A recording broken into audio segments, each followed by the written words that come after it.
guys, it's Claire. Welcome back and welcome to another edition of Claire Reads Books from my kitchen. I hope you're all doing well. Today I wanted to sit down and talk a little bit about some of my first reads of 2022, which is off to a pretty bangin' start so far, I would say. But before I get started, I wanted to say a big thank you to everyone who watched and commented on my last video talking about my 2022 reading goals and also just my thoughts on BookTube more generally. I know that we're still pretty early in the year so far, but I already think that that video and taking the time to reflect on all of those things has already had a hugely positive impact on my reading year, just in terms of keeping in mind what my main priorities are this year, namely reading a little bit every day and really pursuing topics and authors that I want to be reading about. And then in terms of BookTube, I think I've also decided that I'm really trying to aim this year for a nice balance between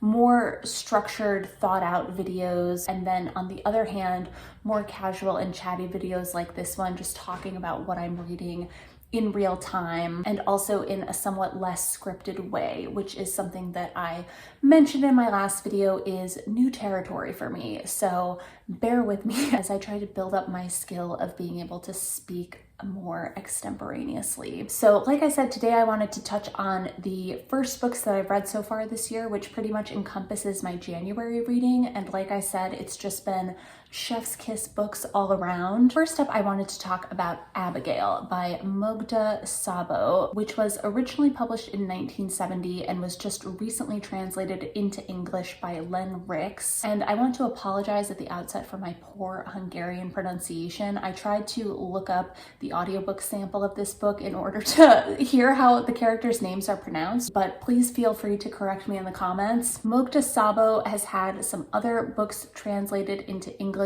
previously, most notably The Door is the one that I hear people talk about most often, but apparently Abigail is her most beloved book in Hungary. It was made into a miniseries in the 1970s and was recently voted one of the top Hungarian books of all time. Abigail confusingly follows a 15-year-old girl named Gina who is living a very posh life in Budapest in 1943 when her father, who is a military general, sends her away without explanation to the remote reaches of the Great Hungarian Plain to a really strict Calvinist boarding school called the Bishop Matula, where they make everyone wear these horrible plain braids and where all of her little trinkets are taken away from her and where she has to conform to these very strict and oppressive rules. And I've been trying to find a little bit more information about the role that Abigail plays in Hungarian cultural consciousness. If there are any people from Hungary out there who are watching this and can help illuminate that, that would be great. It has a lot of those kind of coming of age, boarding school hijinks that I think you find in very beloved novels for young adults. So I could see this being a book that people read in middle school and high school in Hungary. Again, I'm not sure. I wasn't able to find a lot of info about that, but I'm wondering if this book kind of has a place in people's hearts in Hungary in the same way that, say, a book like Anne of Green Gables maybe has a very fond place in the heart of Canadians. It has all of the nostalgic warmth to it of a book like that. It has these kind of scenes and set pieces that feel somewhat absurd but very specific to this world. There's this tradition in which each of the girls is assigned to be engaged to some historical figure or inanimate object, and Gina gets assigned to be engaged to the school aquarium, you know, making up what is essentially fan fiction about their teachers' love lives. There are also all of these legends, including the legend of Abigail, who's this stone statue in the garden who has a pitcher, and when girls find themselves in times of trouble, they stick a letter for Abigail in there and then the letter gets answered. And it feels very childish and comforting in that it's this enclosed, contained world where the girls are robbed of a lot of joy, but then the whole kind of purpose of their existence becomes trying to find these little moments of childishness and playing tricks and pranks in the midst of their very strict and dour teachers. And so I did spend the first 40% of this book trying to figure out like what the point of it was, if the point was that it was just this kind of quaint story about a girl in boarding school. But there is a point where you do learn why Gina's father has sent her away to this boarding school. And of course, it's set in 1943. It does become this true coming of age story where the kind of oppressive totalitarian nature of the school kind of comes into focus within the oppressive totalitarian state of Hungary writ large during World War II. And so the book ultimately ends up having this beautiful balance between childishness and childhood concerns, and then that sort of loss of innocence and the pulling out into a kind of broader awareness of the outside world, where getting expelled is still a concern, but it changes from getting expelled and getting in trouble for that, and getting expelled and betraying her father and all of the dissenters who are trying to fight against totalitarianism. And it is just really wonderful to watch MAGDA SZABÓ beautifully execute that shift in tone. So yeah, I really enjoyed this. I feel like my feelings for it have only warmed as I've gotten even farther away from it. I can totally see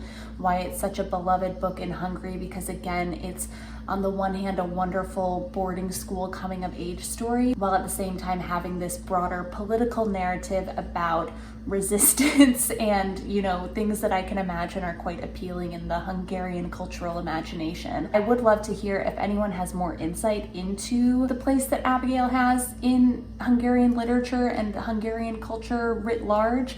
I would love to know a little bit more. And then I'm also dying to find English subtitles to the 1970s miniseries. So if anybody has any idea where links to that might be found, please definitely let me know. The next book that I read and loved this month was Prairie Fires, The American Dreams of Laura Ingalls Wilder by Caroline Fraser. Jennifer at Insert Literary Pun here has always spoken very highly of it, but it wasn't until she made her recent best books of the last 5 years and put Prairie Fires in the #1 spot that I was like, okay, I guess I need to read this book like now. So I picked it up and read it over the course of a few weeks and just loved almost every minute of it.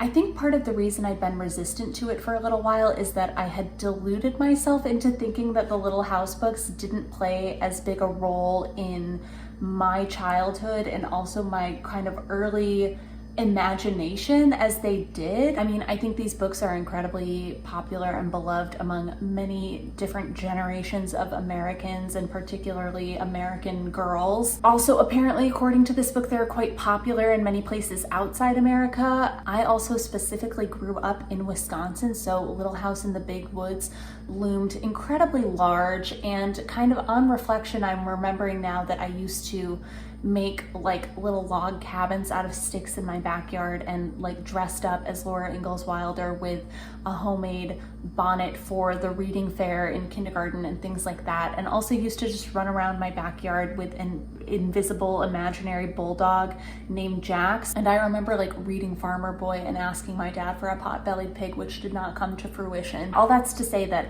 I definitely read and engaged with these books in a big way, but I think the reason that I remember them as having less of an impact on my childhood imagination is that so much of the stories in these books felt like the water that we were swimming in, and the sort of cultural imagination and memory that we were all swimming in, both in America at large, but also specifically in the upper Midwest and Wisconsin. And I think that that is something that Caroline Fraser definitely gets into in this book, just in terms of how the Little House books and then pioneer and frontier narratives more generally helped shape an idea of America and American identity, at least when it came to white settler American identity. And so this book has given me a lot to think about and reflect on in ways that I think have been very fruitful and very rewarding. But to get into the book specifically, it's separated into 3 parts. And the first part, I would say, is probably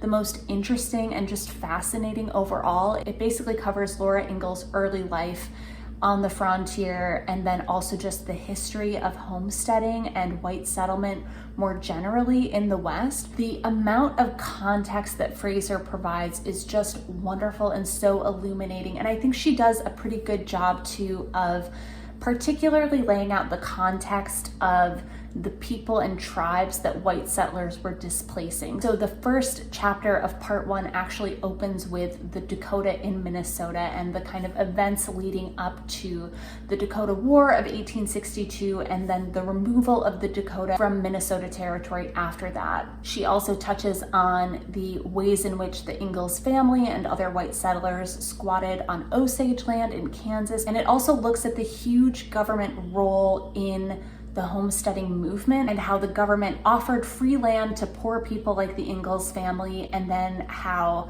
the government and railroad boosterism in particular encouraged people to just keep moving farther and farther west into places like the Dakota Territory, which was advertised as being this valley of lush agricultural opportunity, but was in essence a desert. Part 2 gets into more of Laura Ingalls Wilder's adult life living on a farm in the Ozarks in Missouri, and also the life of her daughter Rose Wilder Lane, who in a word was just the worst. And so part 2 is a little bit of hard reading simply because Rose Wilder Lane is a difficult person to spend many pages with. And then part 3 looks at the writing of the Little House books, which Laura Ingalls Wilder actually didn't start doing until her 60s, when she and her husband lost a lot in the crash of 1929 and the Great Depression, and it looks especially at the relationship between Rose Wilder Lane and her mother, and how Rose edited and influenced the Little House books and her mother's publishing career more generally. And in that section of the book, Caroline Fraser also does a great job of just having these snippets of literary criticism where she's really getting into the texts of the various books and evaluating which, if any, parts were written or influenced by Rose Wilder Lane, which feel very authentically Laura. And so I really enjoyed that last section of the book. I almost wish it had gotten in even a little bit deeper into the legacy of the books. She does touch on kind of their global distribution, the popularity of the long winter in post-war Japan, which was really interesting, and also, of course, the 1970s show. I thought I was going to come away from all of this with a very cynical view of the Little House books. I think I went into this book thinking that the point of it was going to be Caroline Fraser sort of rubbing off that romantic gloss to these stories and kind of focusing in on how our idea of the West and the frontier and pioneers is a myth and fundamentally flawed. And on the one hand, on a macro level, she definitely does that. But then on a more micro level, I think I came away with a much more complicated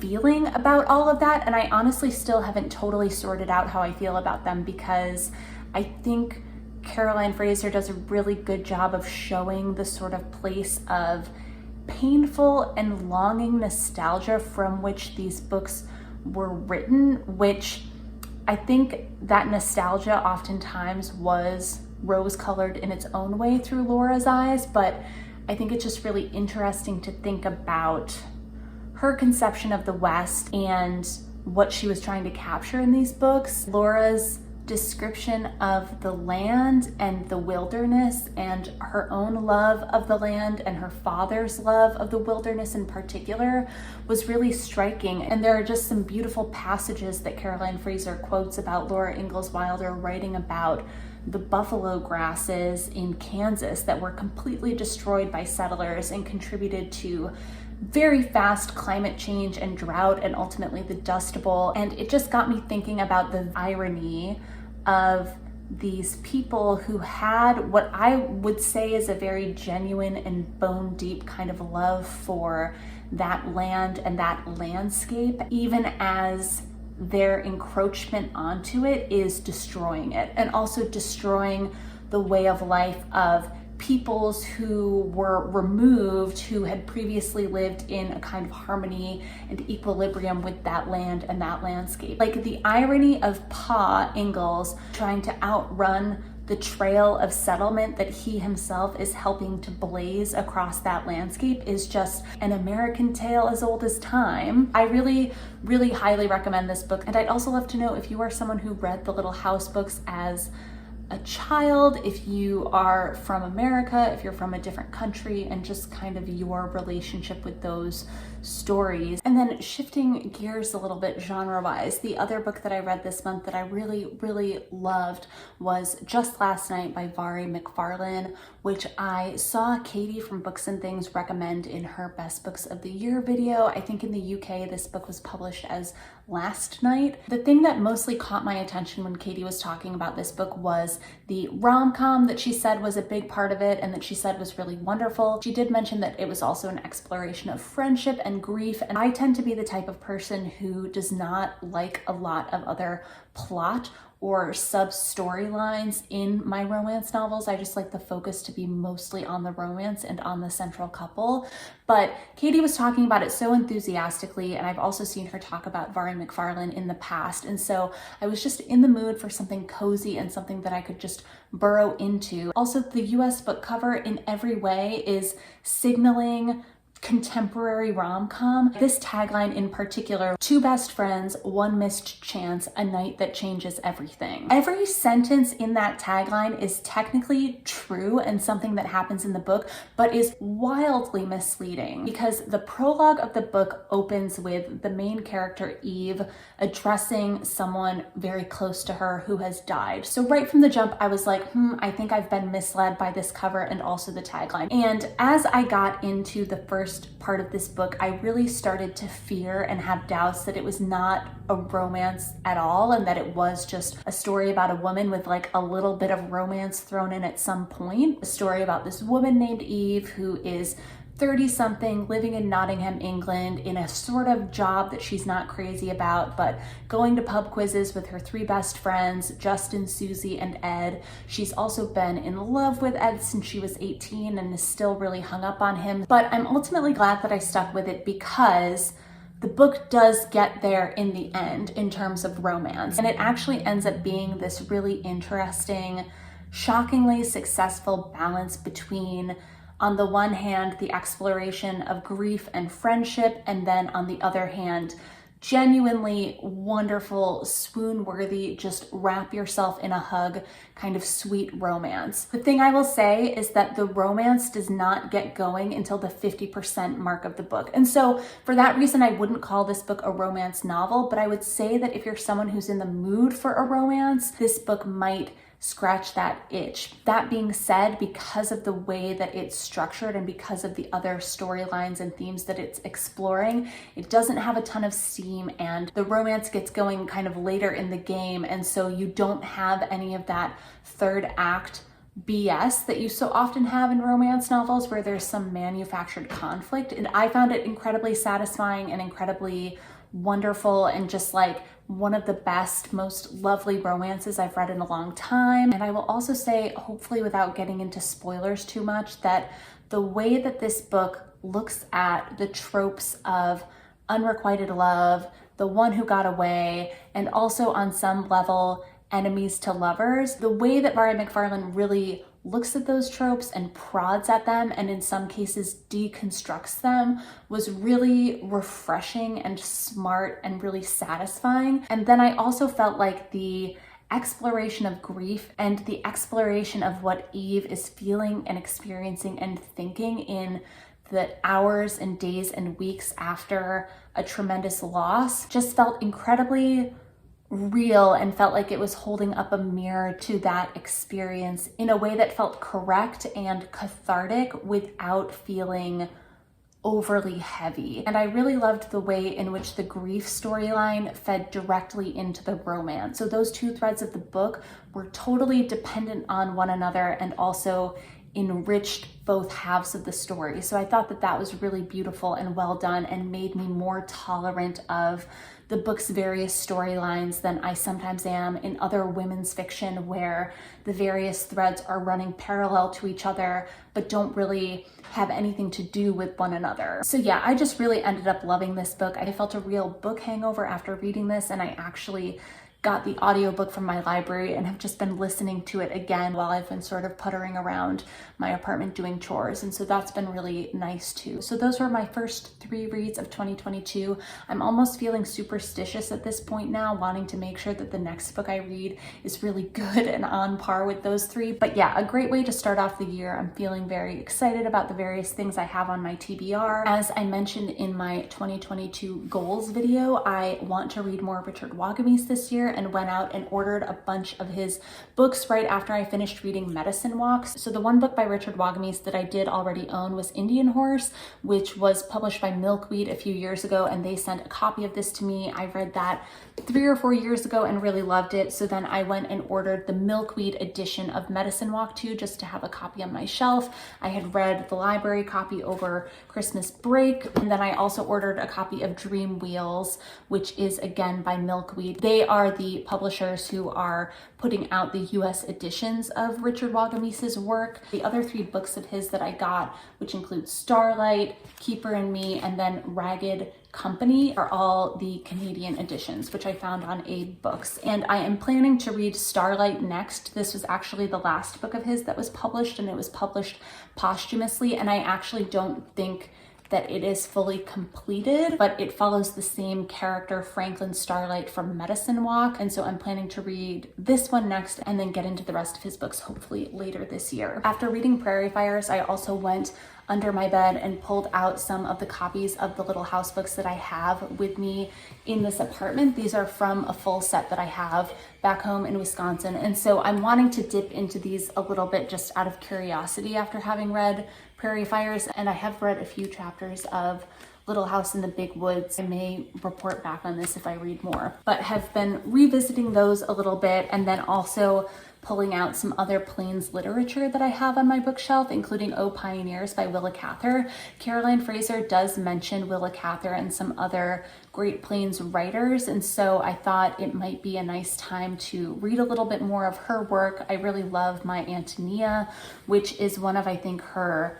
trilogy of the Plains, and I think O Pioneers is one of those. And I'm also now feeling inclined to maybe read this alongside Oh Beautiful by Jung Yoon, which came out a few months ago and which I'm now realizing is probably a reference to Oh Pioneers because it is set in, I believe, North Dakota. And then lastly, I also recently got a copy of Crossroads by Jonathan Franzen, who I have never read before, but I feel like I've had a lot of friends recommending this book, and I also just think the sort of grudging collective acknowledgement of how good this book is makes me very curious to read it, because I feel like people would not be praising Jonathan Franzen if they didn't have to. And so I'm feeling like 2022 is the year that I maybe finally want to dip into some Franzen and potentially read this and also maybe the corrections. So those are the books that I have been reading so far in 2022 and some of the books that I have on my reading horizon.